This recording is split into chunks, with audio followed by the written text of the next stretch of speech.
Welcome into Tuesday Night Takes, the first episode here of the start of our podcast. I'm here, Shredder from YouTube, with my friend Nathan, going to jump in weekly about the NFL primarily, maybe some college football here and there. But yeah, this is like I said, the first episode of this series. So please follow this channel, like on Spotify, all those good things, and we will keep these coming weekly as much as we can. Either way, Nathan, how's it going today? Fantastic, fantastic. Just got some I'm ready to go. I got some I'm flooded with caffeine right now. I got some bean water in me earlier, aka some Starbucks. There So you go. so I'm good. I was a little sleepy earlier. Classes just started back today. I had four of them bad boys. So glad for classes to be over for the day. But yeah, I'm ready. I'm ready. Semester ahead, but hey, you got other things to work on now, and it's a podcast we're going to start. So good enough. Let's just get right into this then. Yeah, gotta get First my thing, gotta get my priorities in line, you know. oh yeah, first thing we're going to hit today. First topic I have for us is just a. I mean, we're starting this obviously at the very end of the NFL season. Hmm. It's an odd time, maybe, but at the same time, we can recap all of the 2023 regular season as we've started off. And I just want to see, by division, what we think about some things and just go over how they played out. And, starting it off, let's start in the AFC East. That's actually your division for your team, the Patriots.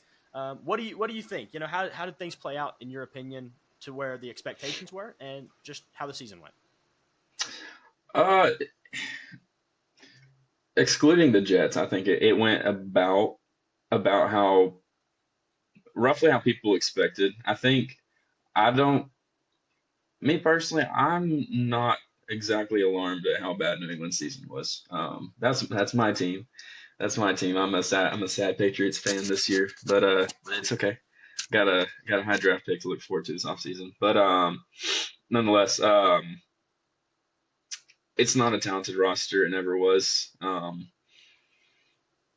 It very depleted. Led by a head coach who's behind his time.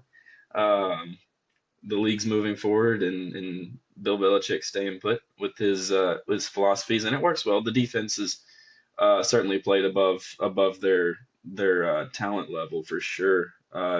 Even still, though, it wasn't a great defense. The offense putrid as you would expect. So I don't know that anyone would have been surprised with a four-win season. Little lower than people maybe would have expected because generally Bill Belichick teams aren't that bad. Mhm. But at the same time, I don't think that we've seen a Bill Belichick team with this little talent on it. So not They really did surprised there. effectively finish in the last spot of offense and about 15th in defense. So I mean that's expected just because it is a Belichick team. The defense is going to be there, but Yes, the defense.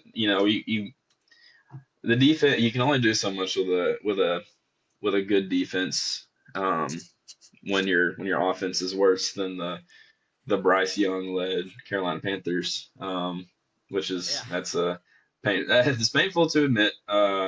Which yeah, I'm not on the Bryce Young hate train yet.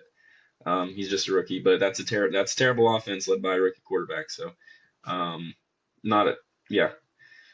Um, that's enough of them. I don't think anyone's surprised about a four-win season. I'm not honestly. I kind of saw it coming in a way. right, Um, the Jets, you kind of have to exempt them. sure, Um, redacted from you the know, season. yeah, I think I don't know. I think if Aaron Rodgers is healthy, I think you flip that win-loss record. I think they go about 10-7. It's still not a great offense with Aaron Rodgers. O-line still coming in. They were coming in the season with O-line questions. O-line didn't play great. They've got a couple of good weapons on the offense. Garrett Wilson and Breece Hall are both exceptional talents. I fully believe that Garrett Wilson would have solidified himself as a surefire top 10 receiver had Aaron Rodgers had a full healthy season. And Breece Hall has proven to be a top 10 RB in this league, Sure. um, behind a mid tier offensive line at best. Um, but outside of those two guys, you don't really have a whole lot else to work with there. Alan Lazard he's overpaid. He wouldn't have gotten paid that much anywhere else, I don't believe. At least if he did, he would have gotten overpaid still. Um, he's not a talent to really boast about, in my opinion. And past that, there's just not really a whole lot else. Right. Great defense, great defense. which you should expect. Quentin Williams just recently came off of a breakout season. Then you got Sauce Gardner, who's solidifying himself as a top talent in the league at corner. They've got guys all over that defense who are playing well above, I think, where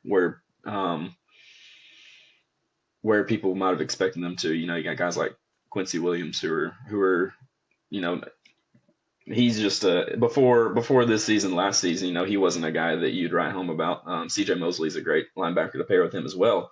But they're all playing off of each other, and they've got their head coach Robert Saleh, who's a defensive minded guy, of course, who's certainly helping them play up to the ability that they are.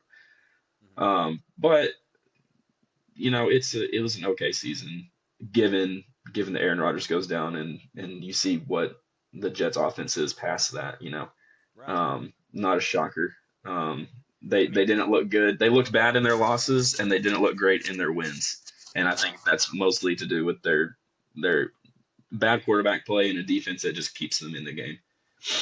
And like beyond that, in that division, I mean, Buffalo, Miami, I don't really think there's much of a shock there. Buffalo did have a tough start to the season. They went 5-5, but then they fired Ken Dorsey and everything came back to normal. And so I don't even personally see the need to talk much about them, as they're both kind of where they expected to be, unless you have anything else to add in that division. Yeah, I think the one thing, their tied record in the division doesn't. I don't think it reflects where each of those teams are at individually.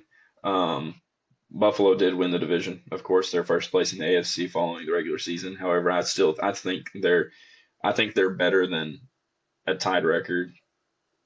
They're better than an 11-6 team. Yeah, certainly better than Miami's, I'd say. Yes, even the depleted defense, they've got tons of injuries in that secondary. Their linebacker core is same way. Right. But they're still playing well. They've got guys stepping up, and that's impressive. And Miami I think they're about an 11-6 team. Their defense they have an okay defense, and they've had some injuries as well, which hasn't helped them. But their defense has not lost them a ton of games. I think it's a combination. For them, it's been a combination of the defense not being exceptional and Tua not quite being a quarterback who can overcome every scenario like a guy like a Josh Allen can or a Patrick Mahomes. He's not that type of a talent. And with Miami, they have those 11 wins because they have a genius of a head coach, Mike McDaniel's coming from the Shanahan tree. Tyreek, Jalen Waddle, Devon Achane stepped up. He was a absolute stud. Raheem Mostert, even in his age, he's a big time breakaway, big play threat, even at 31, 32 years old. But they've got guys, and they have an O line that you look across their O line, it's like they don't got a lot of big name guys, but they got the job done. Right. It's easier blocking for Miami skill players than New England's skill players for sure, so it's going to make them look a little bit better. But with all that being said, I think Buffalo's still the standout team in that division. Absolutely. I think, in fact, they probably underperformed, and Miami probably is about where they should have been, as you said. They're about an 11-6 team, talent-wise and on paper and all that. But Buffalo, I mean, the 5-5, they lost to a bad Broncos team at the time, and a lot of things. It's just not a lot. They had a last-second loss to New England earlier in the season, about midway through the season. The Jets for the first game of the year. That's pretty rough as well. Yes, that was a bad Josh Allen game. But every now and then, but you get a lot of good Josh Allen too. So right, and when you take into account that Jets defense and Josh Allen playing his worst game of the season, one of the worst games of his career probably since his rookie season. Given that they only lost by, it was a one-score game. I can't recall the score right now since it was week 1. That was 4 months ago. But if Josh Allen plays any better, if that Bills offense plays any better in that game, then they're 12-5 right now. And same can be said about multiple other games. They only lost by 4 points to New England in New England on a last-second touchdown. Yeah. In the Jets, same can be said there. Yeah. So yeah. Yes. It was an overtime punt return. Or was it regulation? Overtime. Yep. It was overtime. That's right. A lot of mess there, but going on to another division. Let's jump over to a division that broke a lot of records this year. Actually, for a division, there's never been a division to ever have every team have a winning record until the 2023 AFC North. Baltimore, Hmm. Cleveland, Cincinnati, Pittsburgh. A lot of rough times for those teams, except outside of Baltimore. They actually had a relatively healthy season. And I don't want to stick on this one too long because a lot of these teams are in the playoffs, obviously. But, Hmm. Baltimore, they were the 1 seed, a good team all year. Then Cincinnati lost Joe Burrow, obviously, about, I think, what was it, week 10 or so, maybe week 11. I could be Give off or on that take, one. yeah. Something Yeah. around there. Cleveland lost Deshaun Watson to multiple injuries just sporadically. He missed a couple games at the beginning, came back, left again. Hmm. They were down to DTR. He went out. They go down to PJ Walker. I don't even know where he's at. I don't know if he got hurt. Don't know. I kind of just disregarded him at that point. And then Joe Flacco Sure. comes out of the supermarket and decides to throw the pigskin around a little more. And now he's, something. Pittsburgh losing Right. Kenny Pickett for a little while. Mitch Trubisky, nightmare fuel. And then Mason Rudolph coming back from the grave himself. I don't know. What's your take on that whole division at this point?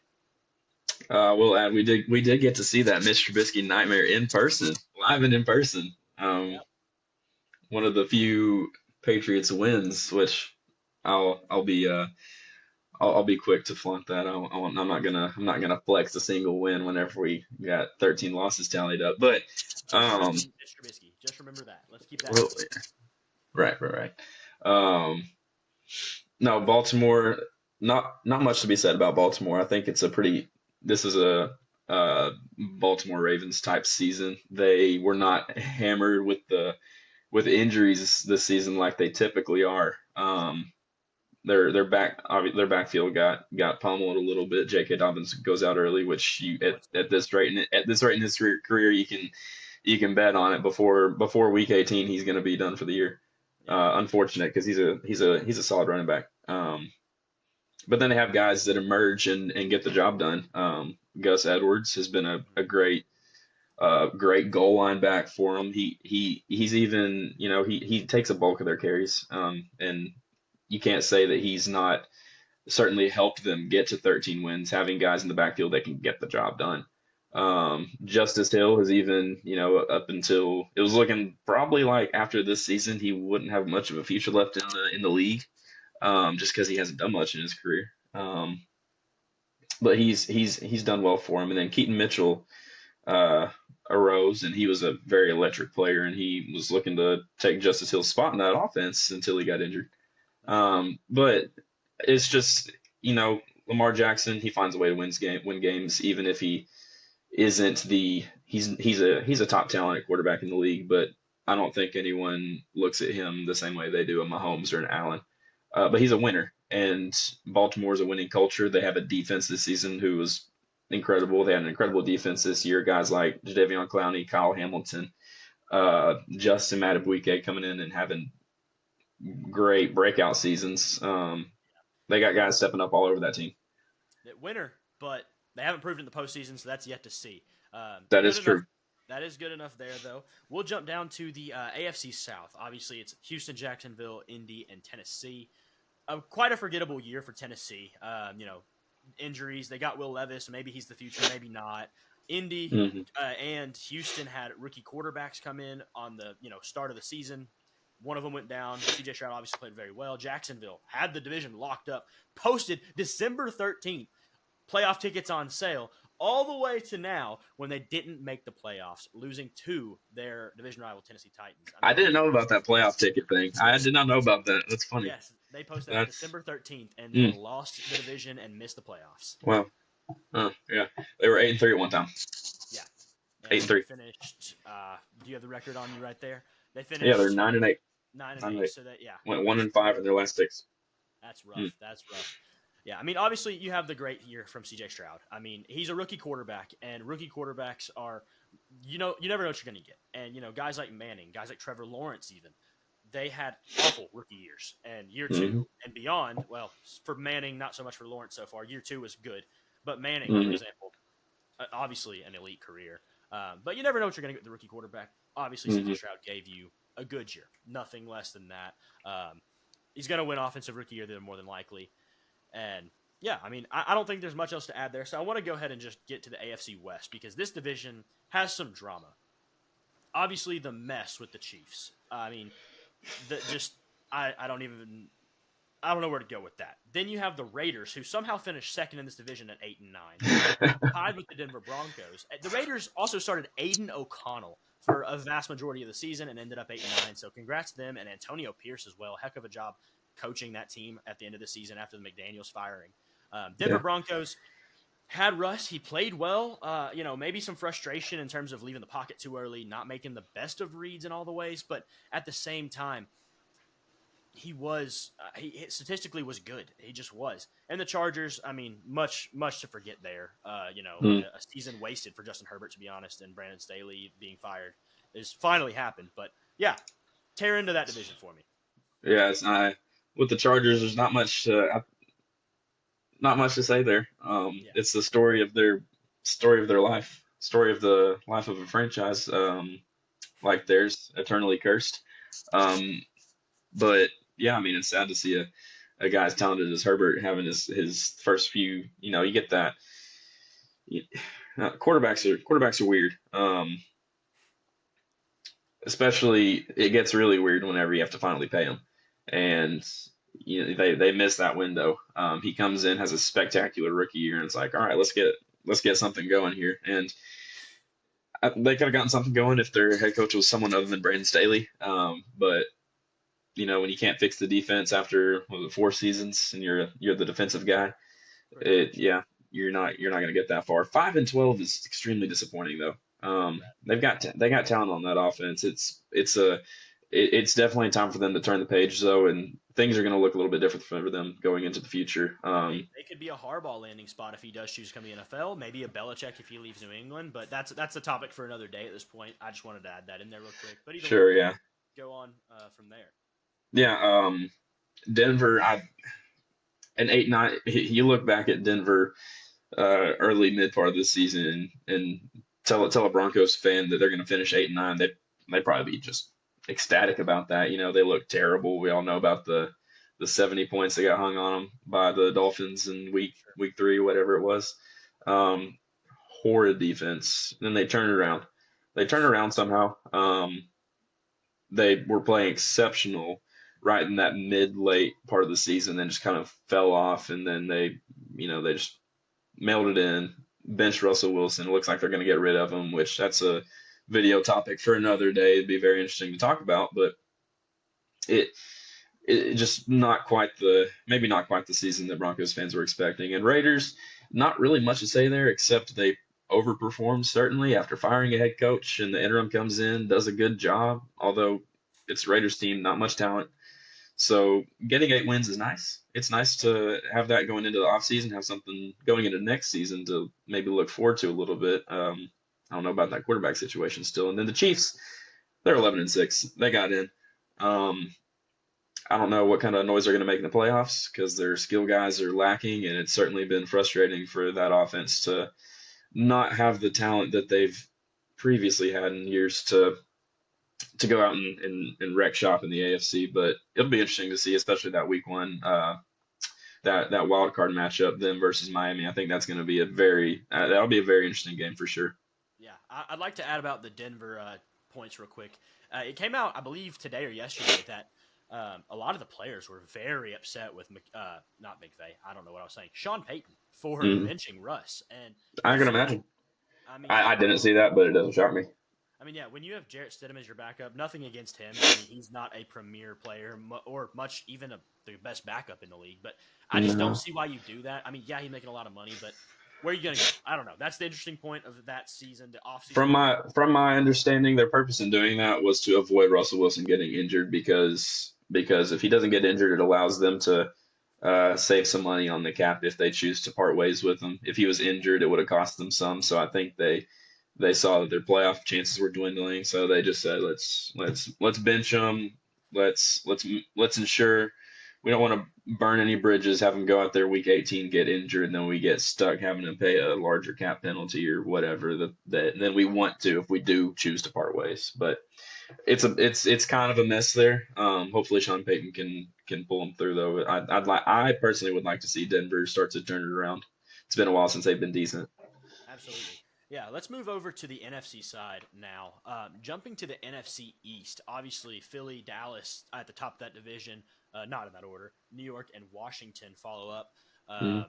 Also not in that order. I said that all out of order. I don't know why, but either way, um, I mean, I just want to say a massive, massive fall off from Philly. An 11-6 record that for the first 11 weeks or so they fought through and they got it, and then week 12 or 13 or so, Dom DeSandro gets eliminated from the sideline. And, well, the Eagles might as well have gotten eliminated from the field because they didn't show up for any of those games hardly. They beat the Giants in week, 16? They lost to the Cardinals in week 17, and then they lost to the Giants in week 7 or 18 after being down Mhm. 24-0. They pulled Mhm. the starters. The backups put up 10 points, and it was 24-10 final. But, like, what is going on there? I mean, what do you think? That yeah, that's definitely not where you want to. You go down 24-0 to the Giants with your starters in. Hmm. So, at that rate, On the verge of the it playoff push. sure, yeah, it's a game that if they want any chance of clinching the division, they gotta win that game. Obviously, they were dependent on Cowboys losing, which they didn't.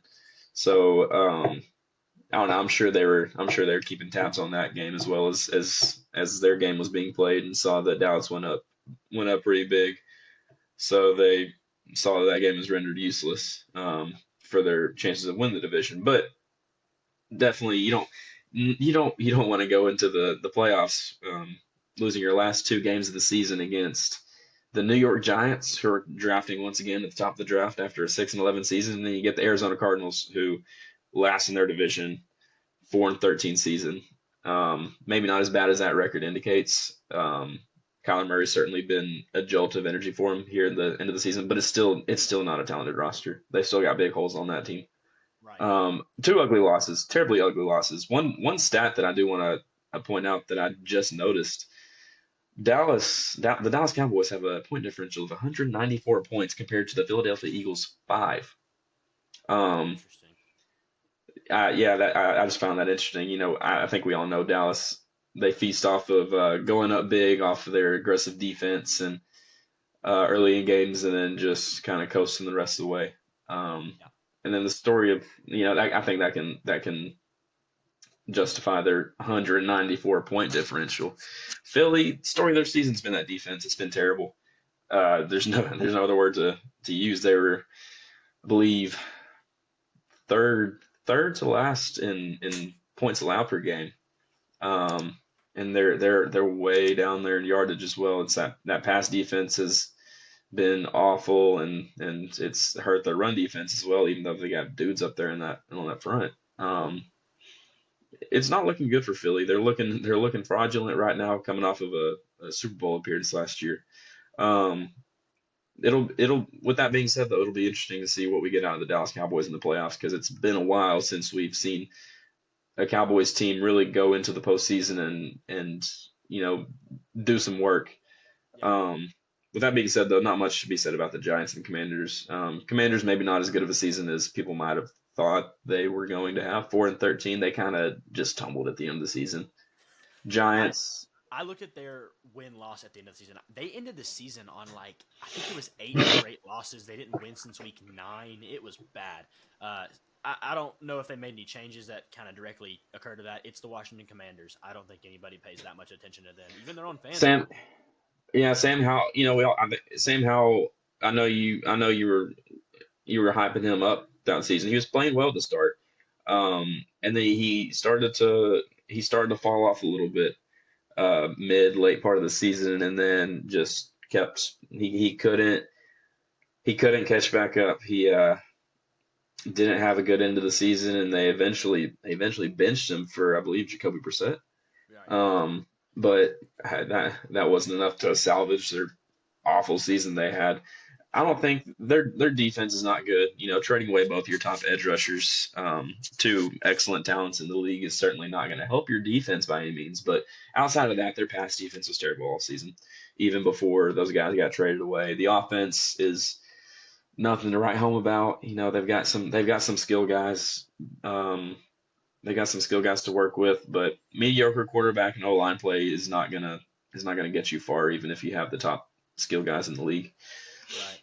Going into the NFC South, you've got, I mean, the Bucks won the division. Baker had a pretty good resurgent year, and the rest of it, I mean, Panthers are an afterthought in the league. They should be borderline relegated to the XFL or UFL, to be honest with Just you. they just fired their GM today, I believe. Yeah, So, Arthur Smith actually fired as well today. hmm Ron Rivera fired as well. We didn't mention that from the last division, but both that's of right. those We saw fired that coming. today. Yeah, neither of those are really a surprise. Arthur Smith more so than Ron Rivera, Hmm but yeah, I mean NFC South. It was a close run. It's the NFC South and the AFC South somehow are always the just peak example of mediocrity in divisions somehow. Yeah. So Yeah.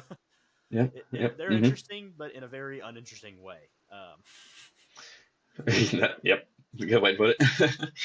Yeah, you've got Falcons, Saints, and Bucks within basically a game or two of each other at 9-8. Both the Saints and Bucks are at 9-8. Falcons 7-10. That's 2 games off, but they were close. I mean, utilization there—that's a big thing. Not getting Bijan the ball enough, not getting Kyle Pitts the ball enough. Drake London probably even as well, though he did finish as their leading receiver. There's just talent, and you're not using them in their strengths. I don't know what you're going to do when you're not doing that. So Arthur Smith, probably a good move to get off of him. Hmm Right. Anything you have to add Yep. in that division? No, it was a. I'm no Falcons fan, but I'm one of those poor souls out there who drafted Bijan Robinson in the first round of their fantasy draft, and so needless to say, I was a fan of the Arthur Smith firing, just so that I felt like I needed a little bit of justice to be served for the sake of my fantasy team. Can't help but think that Arthur Smith had some fault in my last place finish, but it's neither here nor there. Yeah, and Um, I'm sure some Kyle Pitts stands have felt the same way in the last few years. So, yeah, it's hard to you can't label him a bust because he has not been properly used in their offense yet. He's a very versatile weapon as a tight end. He's more wide receiver than tight end, and he's playing in a run heavy offense yeah, where he's playing more like a traditional tight end, and that's not what you draft him for.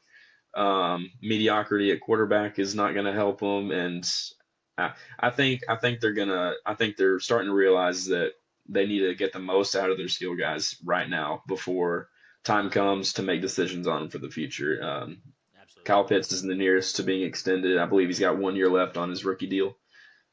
Drake London just finished up his second season, and Bijan still just came off of his first year. He's a rookie, so you've got some time before you got to think about paying him. But you want to get the most out of him in these young years, especially with Bijan. We see how running backs they have a very short shelf life, and you spend a top 10 pick on Bijan, you want to get the absolute most out of him. He's an elite talent, um, but you got to use him as well.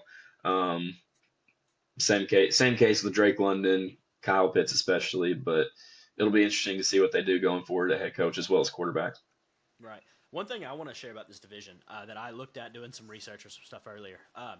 I think it's pretty fair to say Baker Mayfield had a well resurgent year. I think most people would say that it was a good year for him, and he was praised for it pretty, Hmm commonly throughout NFL media and whatnot. hmm Derek Carr was hated on quite a bit this year by me, even saying that he had a pretty rough year. And some of my other videos I made for my channel, just I dogged on him for not being so great. But after looking at the stats, and the stats don't tell the whole story for sure, but hmm Baker Mayfield finished with around 4,000 yards, 28 touchdowns, and 10 interceptions at a 64% completion rate. Derek Carr had 3,900 yards, just 100 yards short, basically, 25 touchdowns, only 3 short, and 8 interceptions at a 68.5% completion rate. So, kind of What was that Baker surprised. Mayfield completion percentage? 64. So four and a Okay. half percent less, which is a pretty big margin in that statistic. hmm But just interesting to look at when, especially Baker.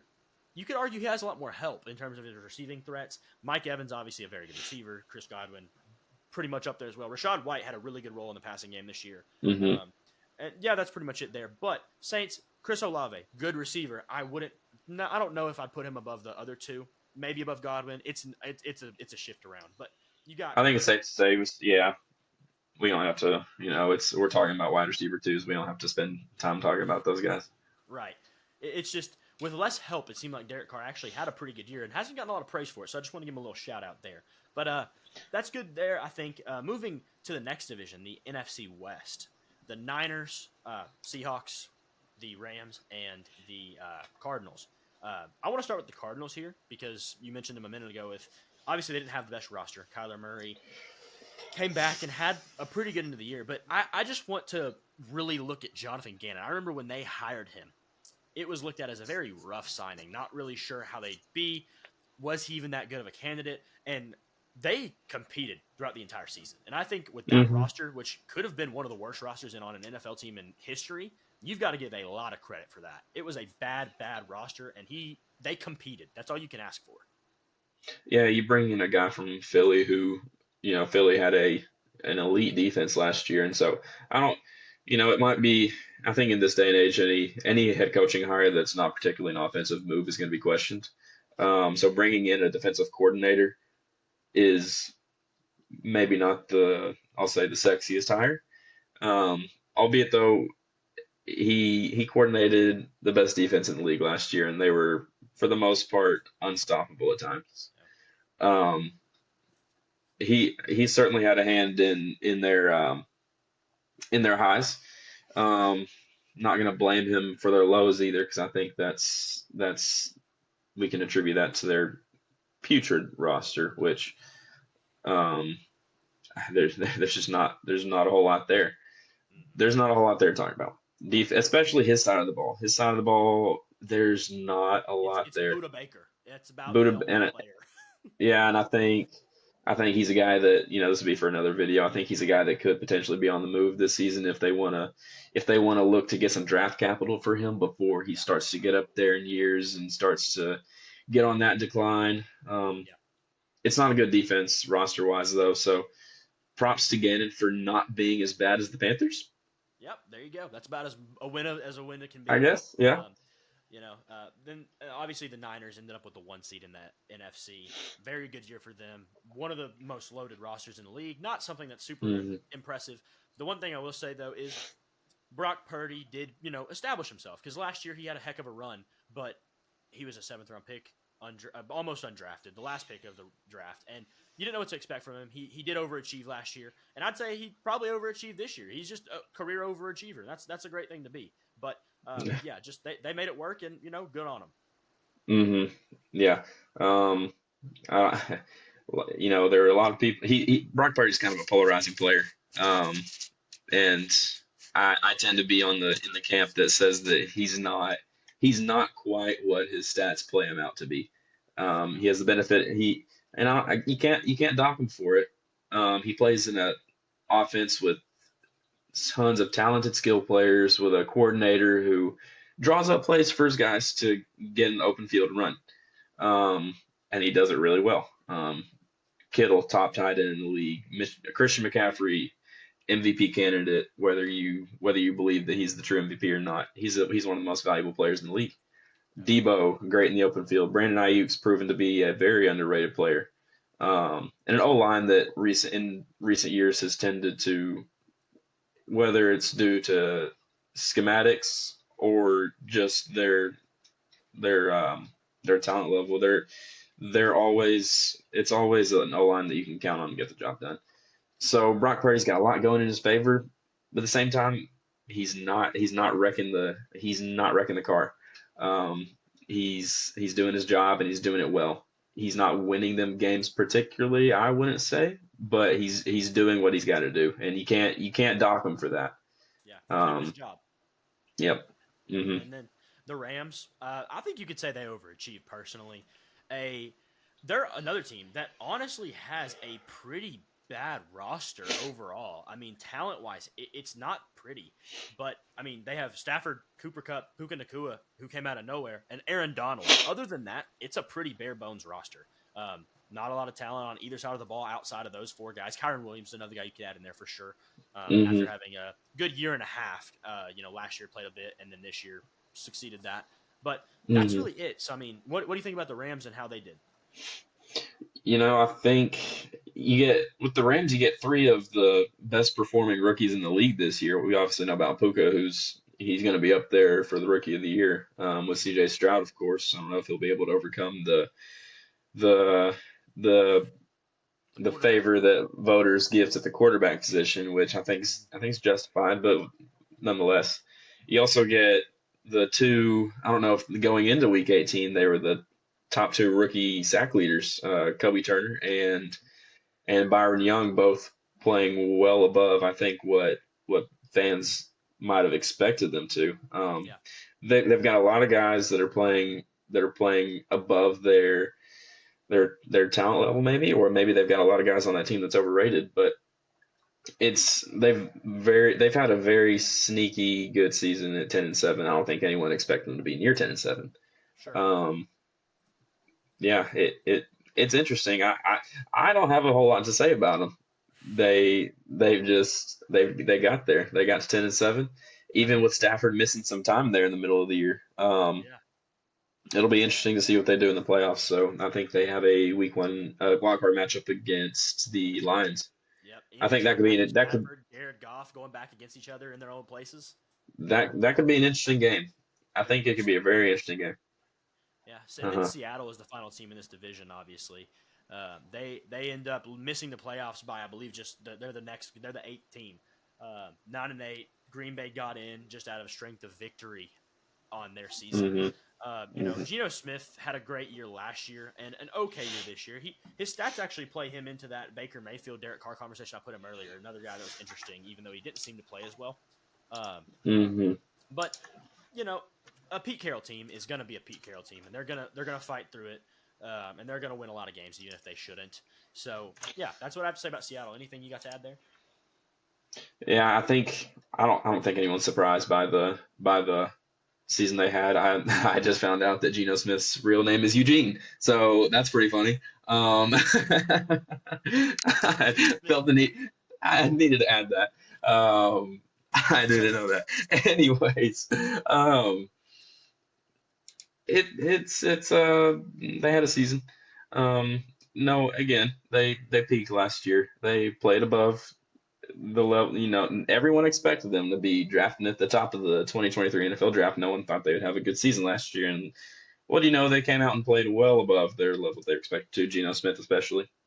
Mm-hmm. And then Geno Smith comes down a little bit. I'd say a lot of it. Maybe not if you're looking purely at stats.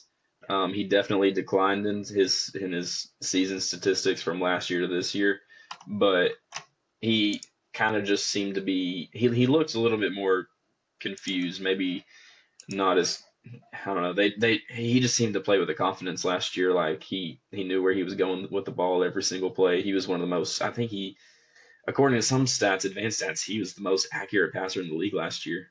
yeah. Um, Wasn't the playmaker that he was last year this year. So no, yeah, he hit the median this year, and there's nothing wrong with that because he was a career backup. Um, for 10 I mean, years. it's a nice story. Yeah, you're not going to see that every year. You're not going to see a 10-year backup suddenly be resurrected and play to the level that Geno Smith played to last year. Right. They got playmakers on that offense who certainly help out Geno.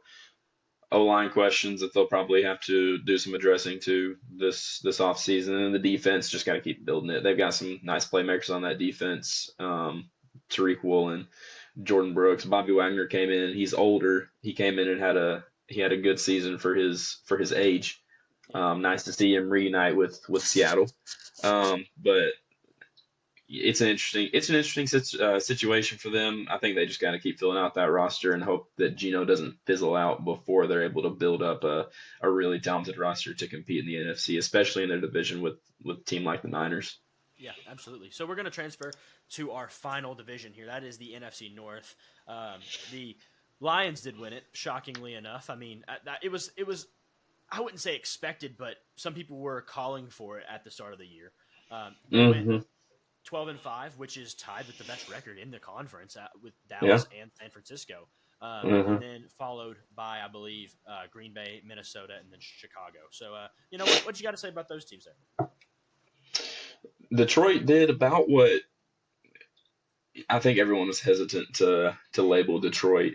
I say everyone.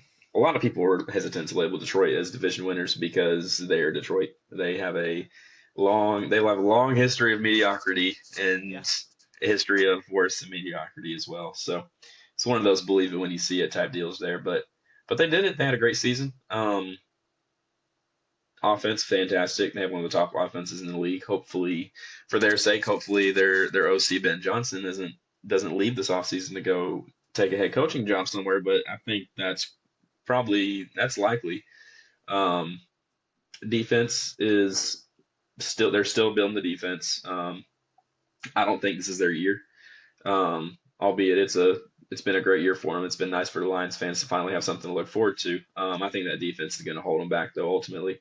Um, yeah, it's about all I got for the Lions. I wouldn't be shocked to see them go out in the first round, honestly, not to be a negative Nancy, but I wouldn't be shocked to see them go out first round. I wouldn't be shocked to see them make an NFC championship run.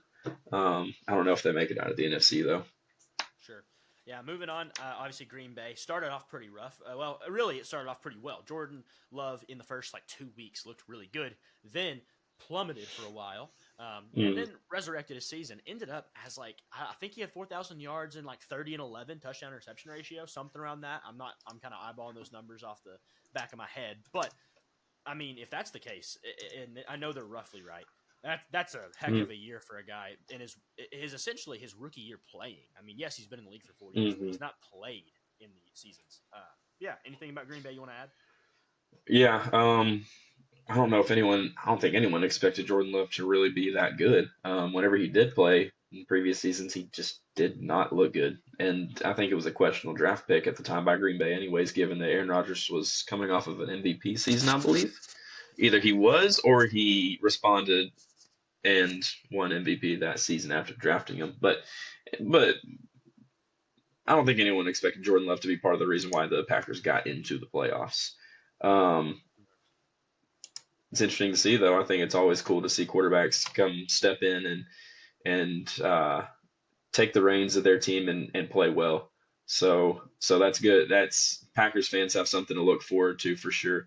I think we need to wait one more year, just see if Absolutely, he can see if it's sustainable. He had a great season.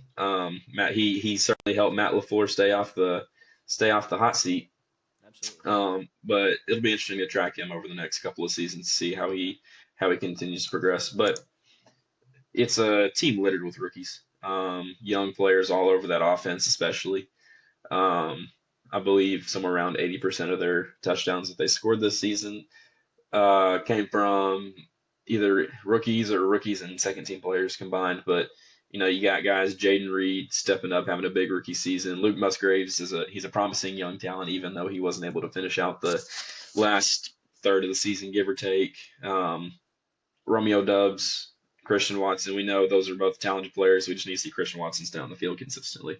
Absolutely. Um, the defense, I know Packers fans weren't quite thrilled with their defensive coordinator this season. Um, they've got some talent on that defense. It's not a defense that you really boast about.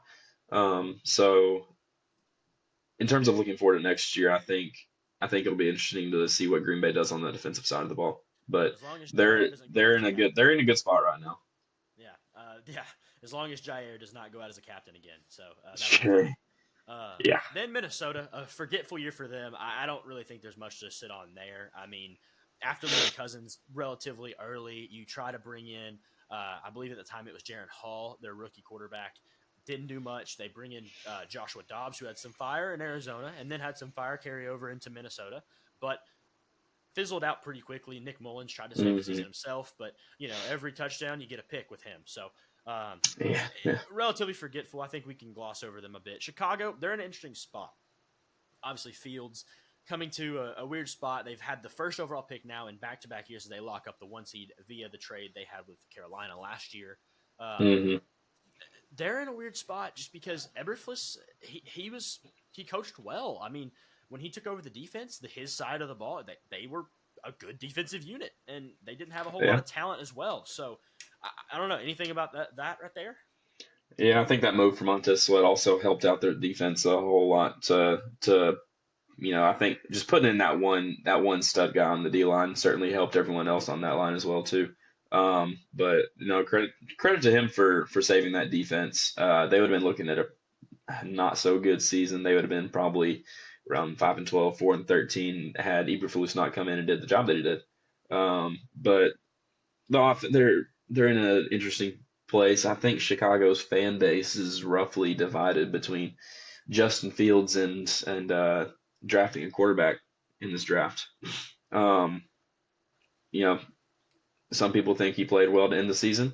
Um, Stats don't quite show it, but with that being said, I wouldn't be shocked to see him come back and ride out one more year with Justin Fields. I wouldn't be shocked to see him move off of him either. Yeah. So I think when when looking at the Bears in terms of what we can expect out of them going into next year, you really just have to wait and see what they do at the quarterback position. Yeah, sure. I agree entirely. So that is going to do it for our season recap. Overall, do you have anybody that you really want to just, a team that you think overperformed that you kind of want to just give credit to right now as we end that segment? Overperformed, man. Or underperformed, a team It's you got just want to say, like, well, shout out, well. you did crap. So what's that? Well, oh, I've got a team that performed terrible that I could rip into. But if I want to look at a team that overperformed, certainly it would be the Houston Texans. Absolutely. CJ Stroud came out, had arguably the best rookie quarterback season that we've ever seen in the league. Um, they're led by a defense that D'Amico Ryans leads well. They don't have a ton of talent on that defense. It's not a team that you look at on paper and think division winner, especially in the division with the Jaguars. Yeah. Um, they really fell flat this year, especially in the back half of the season. But Texans certainly rose above expectations, well above expectations. Not just, you know, I think people would have been impressed with a 6-7 win season, but they go all the way and win the division. 10 wins, they get double digit wins. Yeah. That has not happened. That hasn't happened in a few years with them. So props to the Texans. Props to D'Amico Ryans, Slowick, their OC, CJ Stroud having a great season. He's probably got that Offensive Rookie of the Year locked up after that impressive performance he had this past week against the Colts to lock up that division. Um, Underperformers. I joked about the Patriots. I don't think they underperformed necessarily. I think they played all the way down to their floor, and I don't think anyone's surprised by it. Underperformer. Man, I could say the Jags. I'll probably go with the I was about to say Jags. I'm gonna have to go with the Chargers. 5-12 is hideous whenever you have a quarterback like Justin Herbert.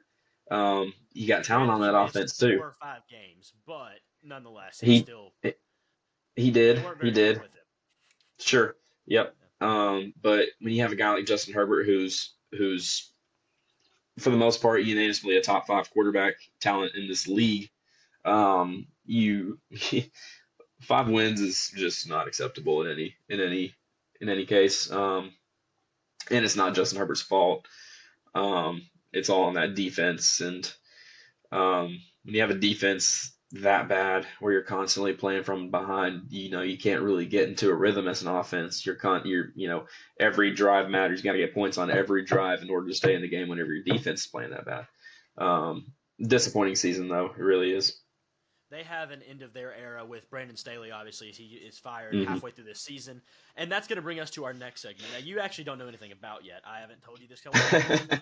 Natural, instinctive reactions on these. So what I'm going to do, I'm going to give you a player or someone in the NFL, and you're going to tell me whether their era for their team is done or not. So obviously, I had Ron Rivera and Arthur Smith on this list prior to today. They've been fired. So moving on, kind of an easy one to start with here. Russell Wilson in Denver. Is his time in Denver over? All signs point towards it. I'd have to say yes, even though I can't see how it's going to play out. Um, Mm-hmm. it's a weird situation that no one really knows much about, other than things are going the direction they are, and no one knows why. Um, I don't really know exactly which team would go out there and grab them yet. You could be looking at a team like Atlanta potentially going out and getting them, depending on that could be depending on who they hire as their head coach. Um, your Steelers could go get them potentially. I think adding a quarterback to their team would certainly be a missing piece to help get them over the hump into looking at, okay, We got a quarterback now. Um, let's see if we can become contenders out of the AFC. But that's I'm kind of getting into some territory, not exactly Sure. dealing with Russell Wilson himself there. But no, I think his time in Denver's it's looking to Okay. be up. I gotcha. Next is going to be Derrick Henry in Tennessee as a Titan. Is he done in Tennessee? Oh, Derrick Henry. It's gonna be real hard for them to rationalize doing it because you don't have I mean he embodies everything that Tennessee has been. Sure. They've had some great seasons with him. He's had great seasons. I think it's time to move on. I think they probably should have moved on from him last season. Yeah. Albeit I don't know if other teams were willing to take him on. I think teams were having the same concerns that I personally had. He's getting up there in age. I believe this was his age 29 season. Yep. Um, and that's not a problem. 29 is not a pretty number for a running back when we're talking about their age. Um, I think they'll If I had to say yes or no, is he going to be a Titan next year? I'd probably say no. And the sad part about it for Titans fans is that they're going to move on from him, and I don't think they're going to get a lot for him. I think he's either going to get traded for a mid to late round pick or he'll get cut outright. Yeah. Um, I don't think anyone wants to trade big draft capital to acquire a 30-year-old running back. Yeah, and I mean, I think a month ago he would have been pretty much surefire gone. However, he did finish the year pretty hot, helped them actually beat the Jaguars in Week 18. So that's an interesting one Hmm. there. One that has caught a lot of people's attention prior to Week 18. I feel like it's probably died down a bit now, but I'm still going to list him in here. Mike Vrabel in Tennessee. He's been listed as maybe a guy who could leave on his own will, or maybe just a mutual parting of ways. I don't know. What do you think about Mike Vrabel? I won't speculate as to say whether or not he would leave to take another job. I mean, I've heard speculation that he could be if Belichick leaves New England, he could be his predecessor. He could be his successor. I don't know what you're getting by moving from Tennessee to New England, other than you played there. You were Yeah, you're for the most part he was part of those Super Bowl teams back in the early 2000s, but I, I don't see him moving on from him. I don't think Vrabel's the problem. They can't seem to stay healthy. And they don't have that talented of a roster anyways. Their quarterback situation's still up in the air. Will Levis looked good for a while, but he fizzled out towards the end of the season, along with having some injury issues. But um, I think you got to see what you have there with him first. It's yeah, not a super talented offense, and the defense they've got some guys on the defense, not a whole lot, just some. Um, but I don't think moving off of Vrabel is going to be um, what helps get them back on track from where they were a couple seasons ago, whenever they were the one seed out of the AFC. sure. Okay. Our next one's going to be Daniel Jones and the New York Giants. I don't. So Daniel Jones, the thing I think I heard about him some weeks ago was that after this season, they can move after this coming season. Hmm. They can move off of him and save a lot more money doing so, as opposed to moving off of him this offseason. Yeah, With that being, I don't think Dable likes Daniel Jones at all. I don't know who likes Daniel Jones anymore. He had a he had a season last year. I don't think he is the reason for their wild card playoff run. Dable definitely did help to hide his blemishes as a player, right. but he's not going to help them get back up to where Giants fans want to see their team at. He's not helping them, and they're paying him a lot of money. They're paying him a ton of money, um, 40 mil and basically a he's year. he's not even coming close to making that contract somewhat worth it at all. I think they'll stick with him this season to save money. They still don't have a roster to compete, so I don't see any reason to move off of him now. Yeah. Going into next season, after this coming season, I would definitely expect to see him off the team. Okay. After him is another really hot one right now. It's Justin Fields in Chicago. Do they move off of him? And I mean, obviously, if they move off of him, that'd be taking quarterback at the first overall pick. Or do they keep him and maybe move that pick or just take something else? Yeah, judging by some of the comments that Justin Fields made in the post-game press conference yesterday, he spoke in regards to it possibly being his last game with the Bears. Makes me think that he hasn't heard promising things from his coaching staff or the front office about his future with the team. Right. Um, they've certainly been having talks behind closed doors about it. Maybe Justin Fields doesn't know about all of it, but his comments yesterday weren't promising.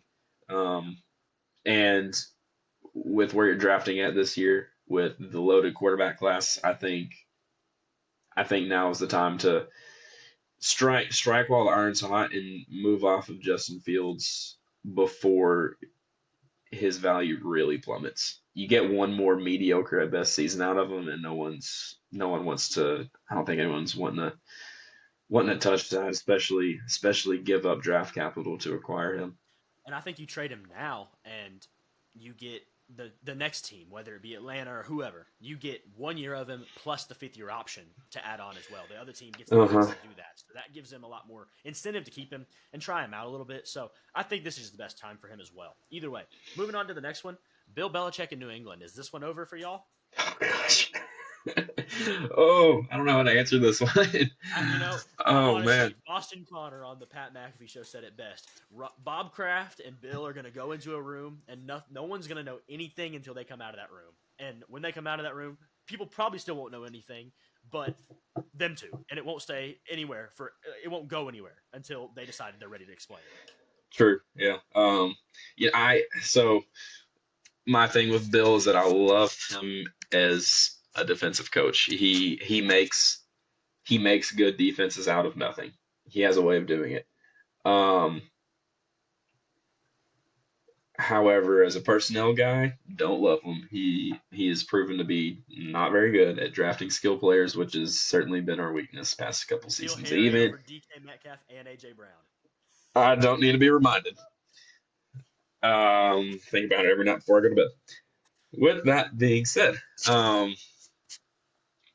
he had a comment earlier, either yesterday or today, um, saying that he'd be open to potentially moving out of being the head honcho and making those personnel decisions, which I think has been certainly been what's held back the team from having a talented roster. It's a bleak offense, and he certainly had part in that being the case. Um, I just don't know if I don't know if Kraft can pull the trigger on letting him go though. I think if Bill leaves, it'll be on his terms. Um, it'll really just depend on what what other franchises, what other teams come calling and say, hey, what's your status? We might be looking to bring you in. Could be the Chargers. I've heard a little bit about the Commanders maybe being interested in him. I don't really know what would pull him there. Um, I think that one's more uh, of a chance to build the ground himself, like to set the culture, be there, and do the thing. But I mean, he's a little old to start doing the thing there. yeah, I mean, there's not a whole lot promising there, and yeah, you get to build the team yourself, but how long is it going to take to build the team? He's up there in age. I don't know that he wants to. If he leaves New England, he's leaving because it's going to take at least a couple seasons before they're back into relevancy. Yeah. And I don't see a situation where he leaves to go to a team like Washington where he's going to have to do the same thing. Yeah. Um, so if he leaves, I don't think he'll leave. I think he'll be the Patriots head coach going into next season. I just hope that he steps back from personnel decisions, which I think it looks like they'll explore that. So I'm gonna say that he's gonna stay. Okay. So I want to on these. I have six more, but we're gonna go rapid fire on these. Just kind of get out your most immediate Okay. answer you can. The Okay. first one being Mike Tomlin in Pittsburgh. Does he stick around or do they part ways? He's staying there, and And I want to explain it. they made the playoffs. Yeah, He's staying. yeah. I mean that, and not to mention there's been a little bit of rumor like maybe, and this isn't even. I don't. I think this is more just speculative because it happened with Sean Payton, but maybe he'd leave because to take like an off year. I just don't see that being a thing. I don't. He's not. I don't think so. Next No. one, yeah. Next one is Mike McCarthy. This one has been talked about a little bit by Jerry Jones himself because of some interesting things. Just the lack of playoff success primarily. So, what do you think about him?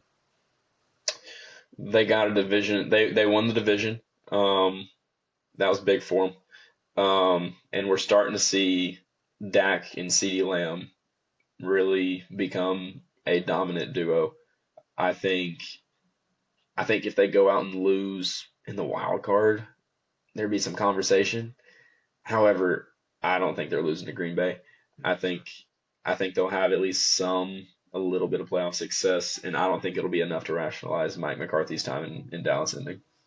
Gotcha. Next is Kirk Cousins in Minnesota. He is off contract this year, but he came off with that injury. They might have the reason to bring him back with that. Yeah, their draft. I don't. I'm not. I'm not certain where they're drafting. In this, I know their draft spot's set. They didn't make the playoffs. All I know is that they weren't bad enough to have a top pick where they could be in contention for one of the top quarterbacks in the draft. With that being said, I think it's much more likely that he's back for at least one more year. Maybe they draft a guy like a Bo Nix or a Jaden Daniels if he's available in that mid early part of the first round to maybe groom him for a year before they hand the reins over to him. But I think Kirk will be back for at least one more season in Minnesota. I gotcha. Then, another coach here, Buffalo and Sean McDermott. Been some interesting talk there as well. Yeah, I think he'll be back. He's done a good job with the defense with given the injuries they've had. Yeah. Um, their offense is starting to, Josh Allen's getting clicking now that their OC they let him go. Mhm. I think the real question there for Buffalo's would be whether or not Stephon Diggs is going to be there next year. He seems to be heavily frustrated with he he's one of those guys. He's got a problem with something every year. He's never fully content with the scenario that he's in. But I think they have real contenders. They're real contenders to come out of the AFC. And I don't think they're gonna perform bad enough in the playoffs to rationalize letting go of Sean McDermott. Yeah. Okay. This one is, a bit because of the things that have happened recently. Cleveland and Deshaun Watson. They did pay him a lot, but they've had more success with a lot of cheaper options at this point. I mean, what do you think there? Um, Anyone that thinks that at this point in Joe Flacco's career that he is a better quarterback than Deshaun Watson, especially going into next season, he's already was he 38, 39 years old. Yeah. He even if he comes out and plays okay next year, he doesn't have much time left. No. Also, you can't ignore the fact that Deshaun Watson is on a fully guaranteed contract, and I don't know that anyone's going to want to take that on. Um, with that being said, you ride with Deshaun Watson. You continue to stick with him as your franchise guy for now until he proves not to be a franchise quarterback, which he's it's been tough for him in Cleveland. He really hasn't gotten the full chance, whether it be he had that those last few games of the season with the team, but you can't really judge him based off of that. It's kind of a tough time to come in week 11, whatever it was, and then he was banged up this year, so Yeah. you gotta stick um, with Watson for the foreseeable future, given that contract. Gotcha. And here's our last one. We have this one. I'm going to preface this a little bit. So the managers of this guy have come out, like his personal managers, nothing related to the team, and said he's been overexposed and it's giving him like personal issues inside. He can't focus on football, things like that. Travis Kelsey in Kansas City. Do they stick together? I mean, he's 34, tight end. I think he's shown a little bit of sign of slowing down in the last 2 years. I mean, he's still Travis Kelsey, no doubt about it. But he's not 2 years ago Travis Kelsey quite the same. Yeah, I think it, he's getting up there in age. I believe he's 34 years old And now. the contract situation's a little bit concerning, I think, as well, because them, Chris Is Jones, I think they're, if I'm not mistaken, there might be some issue there a little bit. Yeah, I'm not certain when his contract expires with Kansas City. Do you happen to know that off the top of your head? I don't, but if you have anything else, I can look it up really quick. Um, no, but so he's obviously getting up there in age. He's been up there in age. I think he's still a unique talent at tight end. I just don't know how sustainable it's going to be for the future. I don't. He's not getting a second long term contract with the team. Yeah. Um, if his head's out of the game, if his heart's out of it, then I wouldn't be shocked at all to see him maybe be a surprise player who decides to retire, hang him up this year. Him and Jason Um, both could really retire this year. That's a possibility. they could, and they would both be just fine. They could do whatever they wanted. They're huge figures outside of football. Yeah. Um, I I don't think I believe could ever Travis. Did Travis host SNL a few weeks ago? something like that. Did he host? I believe he's made an appearance on SNL. I don't know that he hosted, but he's certainly a figure out uh, in the media. People love him outside of his football talent. So if he does choose to retire, things aren't looking super pretty in Kansas City, especially like you were saying with their contract scenario. Yeah. They got guys to pay. He is I actually think a free now, agent in the year of 2026, but like we've said, he's regressed a little bit, and the money. The problem, I don't think it's his contract necessarily. It might be his amountage he's taking. He might need to have a restructure with a pay cut so that they can get Chris Jones back and things like that. But there's something with him there. I believe it might be more that vein though. yeah, with Kansas City, we've definitely seen him utilize their other tight ends a lot more this season than in past years. He's not the dominant player that he's been in previous years. Um, I don't think he's making it past 2026. I don't know if he makes it to the end of his current contract. Um, it might just be one of those things where I don't. They're not going to be the ones to let him go. I don't think they could possibly do that. Um, it'd be really tough on the fan base, and they get a lot of backlash for it. Yeah. Um, he's a huge figure there amongst the fans. I think it would be him stepping away, and I think it's very possible that he does so this offseason. Awesome. Okay, that's our last one of the end of the era. Now we're going to move into our final segment, which is going to be just our picks for this weekend's playoff games, just the wild card games going on this weekend. Hmm. Obviously, San Fran and Baltimore have the byes. They're going to get all the way into the division round automatically. So let's start out in the NFC, since we started in the Hmm. AFC with our others. You have Green Bay versus Dallas. You've already kind of alluded to this, but what do you think? Say that one more time. Which matchup we got? Sorry, I'm trying to find a Uh, bracket right now for the you're wild all card. good. Green Bay and Dallas. Green Bay and Dallas. Um, I'd be shocked to see Green Bay go into Dallas and get a win against the Cowboys. Cowboys are a dominant team at home.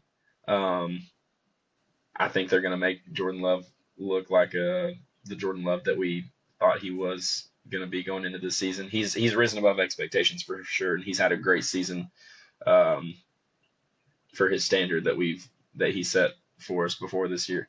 Um, but you get a red hot team like Dallas playing at home in front of their fans.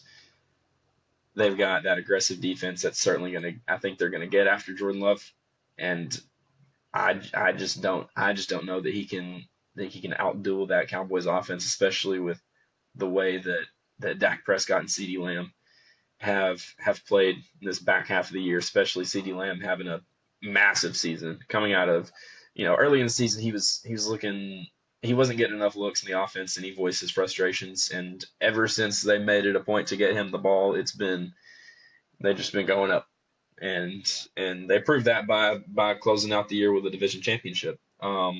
I'd have to take the Cowboys. I don't see a scenario, honestly, where the Packers can go into Dallas, into Jerry World, and leave with a W. Yeah, there'd have to be some crazy things to happen for Green Bay to win, in my opinion, as well. I'm going to go Yeah. ahead and quickly jump to Dallas. We'll go down to the next one. We have, I believe it's the 3 seed and the 6 seed, Detroit and LA Rams. That is. Yeah, I think this will be a close game. Um, you get Sean McVay and the Rams. They've got playoff experience. It was just 2 seasons ago where they were the Super Bowl champions.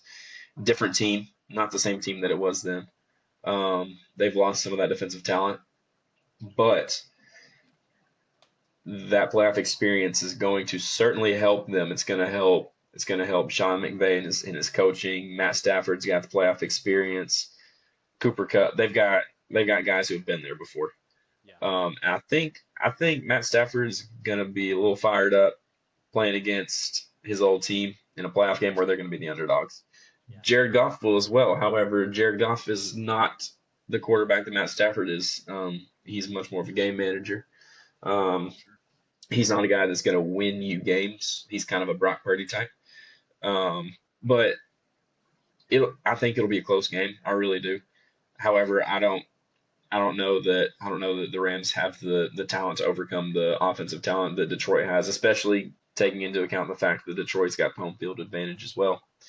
I'd have to go with Detroit here. However, I think it'll be a close game. I'm interested to see. I want to see what the line is for that game. While Um, you're pulling that up, I'll go ahead and share mine. mhm, I This is a tough one. I think this could be the game of the week potentially, at least. mhm, It's a great matchup nonetheless. I mean, mhm, it, like you said, they have the playoff experience. Matthew Stafford can be an elite quarterback at times. It's mhm. faded off a little bit, it seems, but Jared Goff isn't quite the same guy. But I'm gonna reluctantly, and let me make that clear, reluctantly take Detroit for the same Mhm. reasons you are. Honestly, just the weapons, the talent down the roster on the defensive side. Yes, the Detroit defense ain't amazing, but like they have at least some guys who have done things. The veterans in Kevin Sutton, Alex Anzalone, though he's been around, he makes plays. Um, Aiden Hutchinson's been a really good breakout player this year.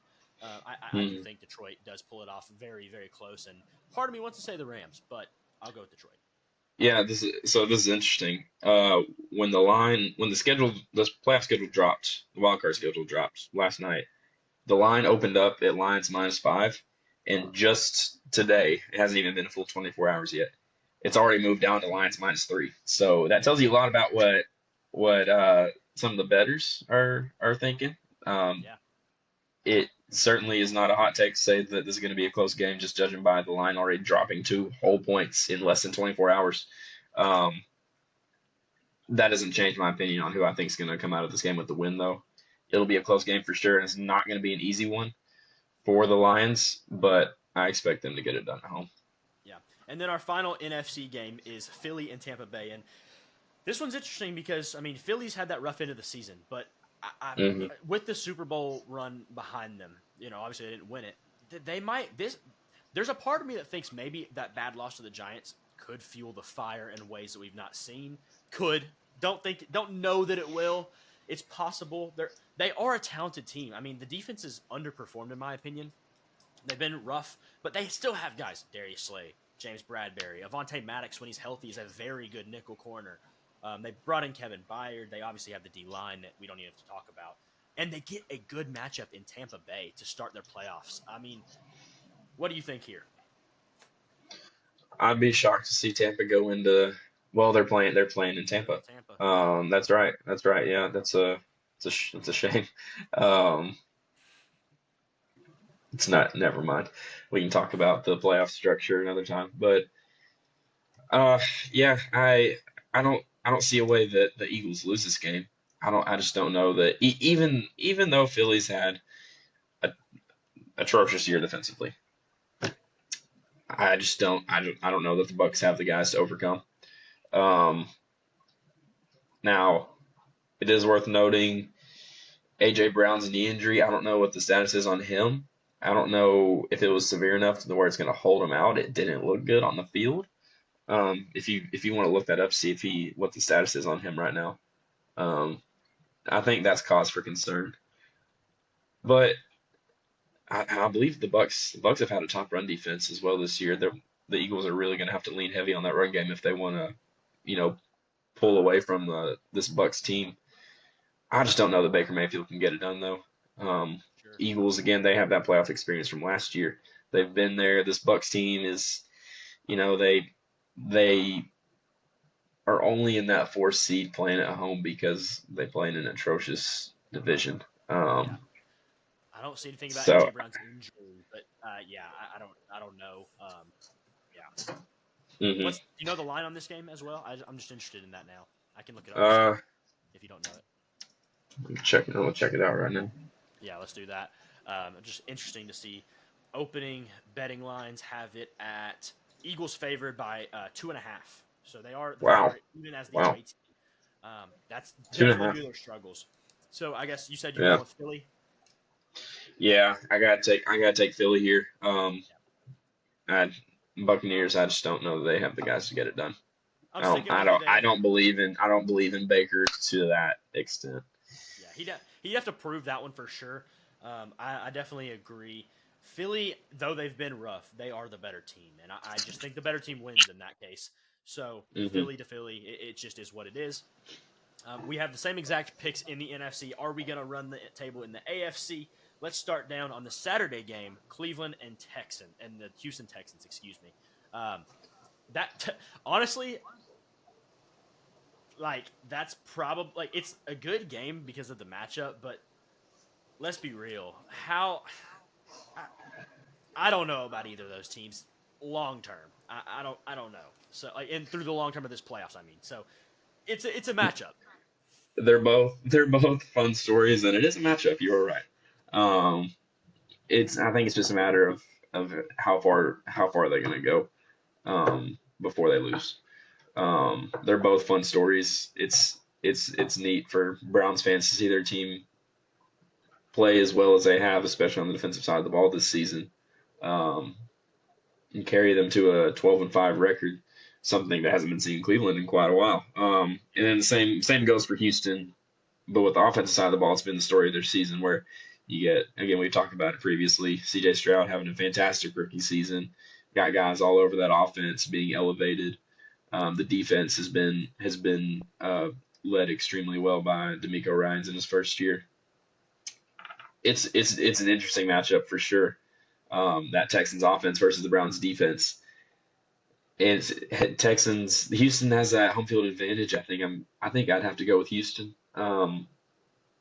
But I really think it's a coin toss. Um, yeah, it'll. I think it'll come down to, well, if C.J. Stroud doesn't play an exceptional game, I don't think they get it done.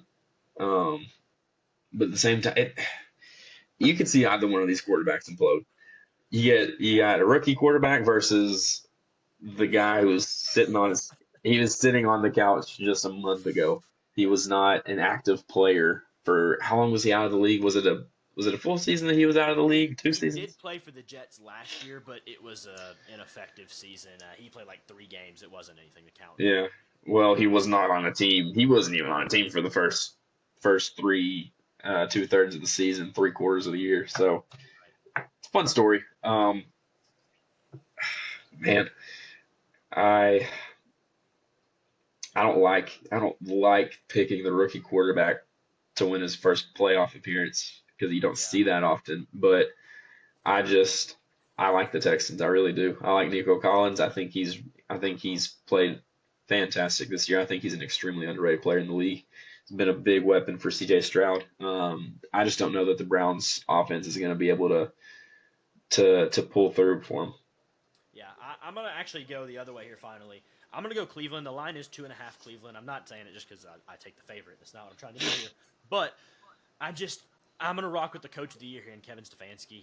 He's pretty much locked that up. I think they're 12-5, and they did that with a lot of DTR and Joe Flacco and whoever else. The defense is pretty scary in Cleveland, I will say. And it's a rookie quarterback, it's a rookie head coach. That's a problem in my opinion. And great season. Congrats, Houston. No one expected you to get to the playoffs. The line ends here though. So we'll go ahead and jump to our next one. That is going to be Kansas City and Miami. Tyreek Hill back in Arrowhead for the first time since he has been traded. What do you think here? Yeah, it's a it's a it's a I was about to say it's a wild card matchup. It is. It's weird seeing Kansas City and Miami facing off in the wild card round. That's a big time matchup for a wild card game. Yeah, Um, in Arrowhead in the playoffs, Kansas City is hard to beat. Um, and that defense has been the story of their season. They're what's helped them to hold on from to prevent them from being just mediocre. The offense it's been up and down. It's been up and down. Skill guys aren't helping them out any.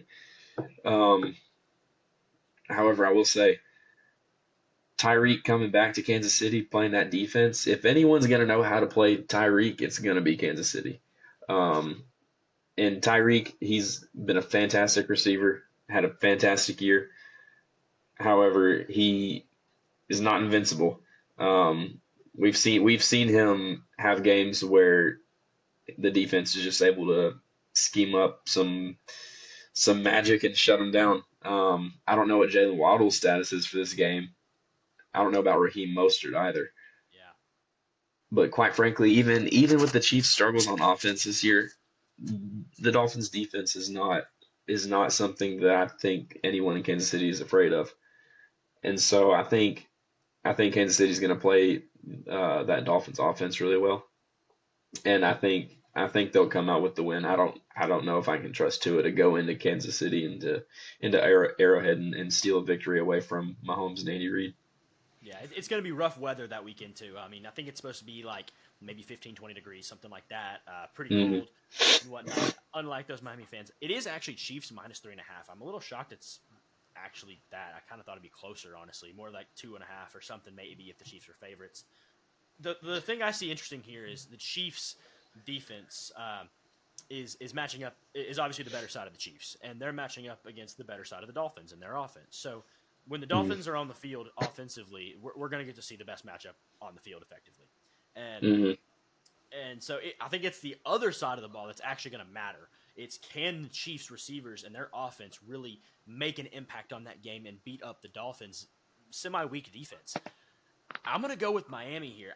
I think they're going to do it, and I'm just trying to. It's a very close one here as well. I don't know who to take, but I think maybe Kansas City does know how to play Tyreek, but at the same time, do they know how to play Mike McDaniel? That might be an interesting one that we have to look at. So I'm going to go with the Miami. You took Kansas City. There we have our two discrepancies so far in the last two games in the AFC. Finally, Buffalo and Pittsburgh. Um, what you got here? Let me before you say. Let me go ahead and share my line here. It is Bills minus 9.5. That's a pretty big line. So can't say I'm surprised. But what do you think? Yeah, I don't know that we're gonna have a discrepancy here. I know you're a Steelers homer. I know that's your team, but um, it is what it is. Buffalo's hot right now. They finished the season hot. They're probably the hottest team in the NFL right now. Um, Playing up in Buffalo, not maybe as concerning as people might think because Pittsburgh knows what it's like to play in cold weather as well. Um, Yeah. both roughly playing in that northeastern region of the country where it can maybe not so north for Pittsburgh, but it can get cold there in the late season. But it just comes down to the fact that the Bills are just, I mean, they're a powerhouse. Yeah. It's no, it's a tall task to go into Buffalo and take down Josh Allen and the Bills in the playoffs. And it's been a fun season, especially in the season for the Steelers. Really really clutching up towards the end and securing that 7 seed. But I don't think I think I think Steelers fans can be happy with the season that they've had so far this year, given the mess they've had to deal with at quarterback, and even getting into the playoffs out of the AFC is something to be proud of. No For one's sure. no one's going to be upset with a loss in the wild card to the Bills, especially with how hot they are right now. Yeah, I do agree for the most part. Buffalo, they're in my. I told you actually in our little group chat we have with our friends that it's just Buffalo to me is the most difficult team in this conference for us to play. I think we could beat anyone else. Honestly, I think we could beat Baltimore. I think we could beat Kansas City potentially. I'm not saying we would. We could. I don't know about Buffalo. They just it's going to come down to whether or not the Steelers' defense, which is their obvious strong suit, can capitalize on the Josh Allen turnovers and make him force him into making turnovers. Excuse me, and then the offense can put it in the end zone. That's it. Not into a field goal, into the end zone, um, and that's going to be tough. But yeah, it's going to be Buffalo. Let's just be real. So that I want to say that sets up. So if we both have the same, let me look through this real quick. That would set up Philly and San Fran, and then Dallas and Detroit next week. as the divisional round in the NFC. And in the AFC, for me, it would set up Cleveland and Baltimore. That'd be really interesting. And then Miami and Buffalo. That'd be interesting. Two divisional matchups. That'd be a Yeah, heck of a sequence. And for you, it'd yeah. match up Houston to Baltimore and Kansas City to Buffalo. Either way, looks like some pretty good matchups. Either way, yeah, that is going to be the end of this episode. Before we go, though, I the will fact just that say I we want have to add. I want to add real quick. Wouldn't it be poetic justice if the Texans go into Baltimore and get a playoff victory after their Week 1 matchup was in fact against the Baltimore Ravens, and they got clowned. It was not a close game at all. C.J. Stroud's first appearance in the NFL. He's not looked back though. I will say that would be an interesting story. I That'd be was interesting. not in a whole I lot. wouldn't expect it, but that would be something fun to see. I was nodding a whole lot, but that was actually not at all where I thought you were going. I thought it'd be poetic if Joe Flacco went into Baltimore and beat Baltimore. Um, I mean, that both Cleveland teams, because Baltimore obviously was once the Cleveland Browns, and then the Cleveland Browns left for a few years and went to Baltimore. The Cleveland Browns came back as a new franchise. Long story short, but hey, what if Joe Flacco had a miracle run as the Browns quarterback, maybe leading them to a Super Bowl, and then having two Super Bowls, both for the Cleveland-based teams in the long run? That'd be That crazy. would be that as well. That as well. Yeah, but that's Uh-huh. going to be the end of this episode, effectively. I do have one more question for you, just going in. I forgot about this completely until about an hour ago or so before we started. Tonight's the national championship for college football. We are recording this on Monday the 8th. It is about 4 o'clock right now. Um, who do you have? I mean, just as we're going into this game tonight. I'm riding with Michigan. Michael Penix's story is cool and all. Him overcoming the injury struggles he's faced throughout his college career, ultimately culminating in him making a national championship appearance. It's neat, and they've got a very high-powered offense. Those receivers they've got in that wide receiver room are it's a force to be reckoned with. But on the other side, they've got to face that Wolverines front, and they've got some dudes. They may not have some of the top end talent like they've had in previous years, where you get a guy like Aiden Hutchinson coming off the edge, Yeah. but there's guys all over that defense who it's no joke. It's no joke, that defense, and I I don't know if Washington's defense is going to be able to hold up against Michigan's run game. JJ McCarthy's been a great game manager for him. He gets the job done. I I think it'll be a good game. I do think it'll be a good game. However, I'm thoroughly confident that Michigan pulls it out. I am as well. I'm going with Michigan. I think it starts out a good game. I think the first half we probably go in. I think there's some fireworks, maybe like a 21-24 Michigan kicks a field goal to go into halftime with a lead. But I think I'm going to predict that they stretch it out in that second half. Michigan takes it home. JJ McCarthy, I'd really like you said, he's been a great game manager. I'd love to see him in this game just take it out of the park and just be the guy in this game and really prove himself ahead of the NFL draft this year as well. So that'd be interesting to see. I, Um, he'll certainly have the opportunity to. I think Washington's certainly going to look to play that they're gonna look to stand up that Michigan run game. yeah, he's So got a chance to do something it's it crazy. could it could open things up for JJ McCarthy to go out and have a real nice night, bring home a chip for Michigan. Yeah, and in the biggest of stages. So yeah. All right, no, Hmm. that was great doing all this. I really appreciate you joining me, and I thank you guys for watching. I hope you all join us next week and every week after that as we continue this. Thank you for watching, and we'll see y'all next time.